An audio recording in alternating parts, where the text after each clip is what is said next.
Et salut YouTube, c'est JP de Top Factory, et aujourd'hui on va parler d'une boule. D'une énorme boule spatiale même. Je vous présente l'étoile de la mort, qui est le successeur de l'étoile noire de la saga Star Wars. Elle fait son apparition dans l'épisode 6, le retour de Jedi, et non, ce n'est pas une lune, c'est une base sidérale. En gros, une superstation de combat géante appartenant à l'Empire. Et c'est qu'il y a pas mal de petites histoires à raconter sur elle, alors c'est parti pour le top 10 des faits à propos de l'étoile de la mort.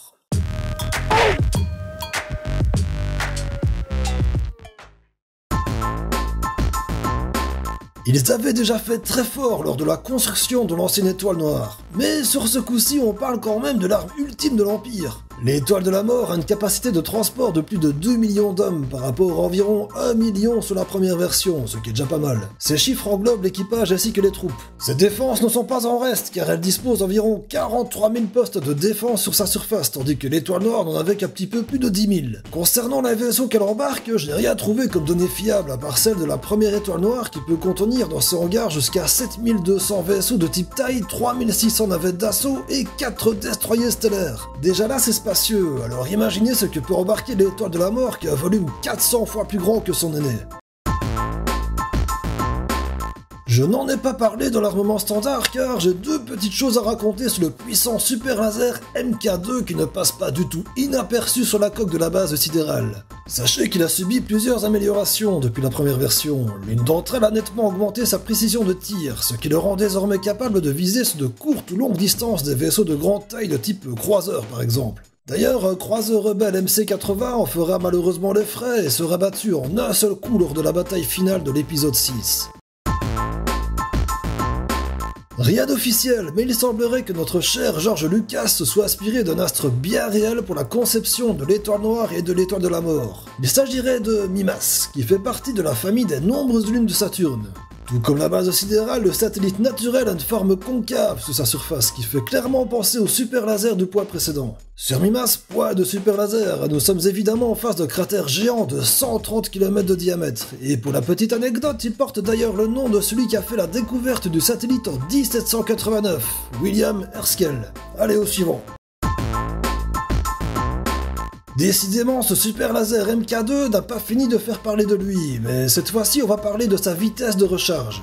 La première version de l'arme sur l'étoile noire demandait un temps de recharge de 24 heures entre chaque tir. Ok, c'est énorme, mais n'oubliez pas qu'il démolit une planète entière en un seul coup. Mais pour l'Empire, ce n'était pas suffisant, du coup ils nous pondent la version 2, ils l'installent sur l'étoile de la mort et, tenez-vous bien, son temps de recharge passe de 24 heures à 3 minutes. Et oui, rien que ça. Imaginez-vous, en gros, vous avez ça qui débarque dans notre système solaire et nos 13 planètes, et il lui faudrait théoriquement 36 minutes pour tout exploser. Moi je dis heureusement que c'était il y a bien longtemps dans une galaxie lointaine, très lointaine.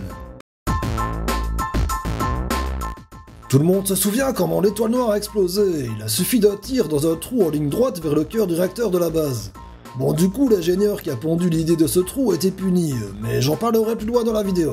Sur l'étoile de la mort, il n'était pas question de refaire la même erreur, elle est plus imposante, elle nécessite donc plusieurs trous assurant l'évacuation de la chaleur du réacteur principal. Mais cette fois ils sont plus malins, ils ne vont pas les faire en ligne droite afin d'éviter qu'un tir direct ne puisse toucher le cœur. Le problème est que vu la taille de l'engin, il faudra aussi des trous plus grands, et assez pour faire passer un vaisseau de petite taille qui lui sera fatal. Bref, paye ton ingénieur la prochaine fois. Vous n'allez pas me croire, et pourtant je vous jure que c'est vrai. C'est le même ingénieur qui a participé à la conception du premier et second système de dissipation de chaleur des deux versions des bases sidérales. Je vous présente le génialissime Bevel Lemelisk. Lors de la destruction de l'étoile noire, l'empereur était évidemment furieux après lui. En même temps, je le comprends, il ne manquait plus qu'une cible de fléchettes autour du trou. Et donc l'ingénieur fut torturé pendant de longues heures jusqu'à ce que mort s'ensuive. La meilleure de cette histoire est qu'il fut cloné et réaffecté à la conception de l'étoile de la mort. Très mauvais plan, car faire des trous en zigzag, c'est bien, hein, mais les faire assez grands pour qu'un vaisseau s'y glisse, c'est très con. Je serais curieux de savoir de quelle école il est sorti cet ingénieur. Ce n'est pas une lune, c'est une base sidérale.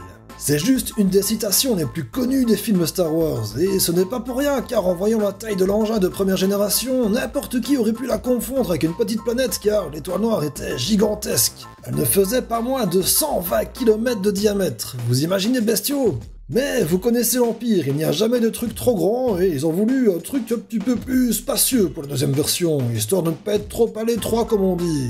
L'étoile de la mort avait un diamètre de 900 km. Et oui, 900 km, vous avez bien entendu. J'aimerais pas être l'inspecteur de serrage de boulons en tout cas. Allez, on passe au 3. On n'en parle pas dans les films, mais une station spatiale de cette taille, ça doit coûter un putain de pont, même si on est empereur. Pour vous donner un petit point de repère, les États-Unis auront très bientôt à leur disposition le porte-avions de classe Gerald Ford le plus cher de l'histoire, d'un coût de 13 milliards de dollars. Et d'après une étude du chercheur Zachary Feinstein et d'un conseil à la Maison-Blanche, en tenant compte du prix de l'acier, l'étoile noire de l'épisode 4 serait revenue à un coût de 852 millions, 2 milliards de dollars. En gros, 13 000 fois le produit intérieur brut mondial. Rien que ça. Mais on est encore très loin du prix estimé de l'étoile de la mort, qui est de 4 millions de dollars. Ou 419 000 milliards, 2 milliards de dollars. Et avouez que ça calme, hein. Bon, d'abord, qui est Thrawn ? C'est le grand amiral de la flotte de défense et d'expansion Chiss, une espèce humanoïde de la planète Xyla. Thrawn a noté que la flotte rebelle n'a pas pu détruire l'étoile de la mort avant l'élimination de l'empereur. En effet, le dirigeant de l'Empire était un personnage très puissant dans le côté obscur de la Force.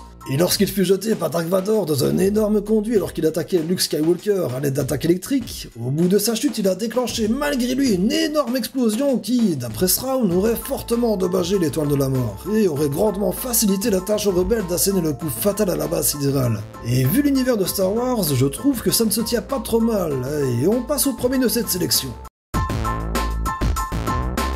L'étoile de la mort est petite. Enfin non, pas quand on la regarde comme ça, mais un petit peu quand même si on la compare à ce qui existe dans d'autres sagas de science-fiction. Donc sortons un petit peu de l'univers Star Wars, juste pour le fun. Mais qu'est-ce qu'il peut y avoir de plus grand qu'une station spatiale de 900 km ? Eh bien j'en ai trouvé deux.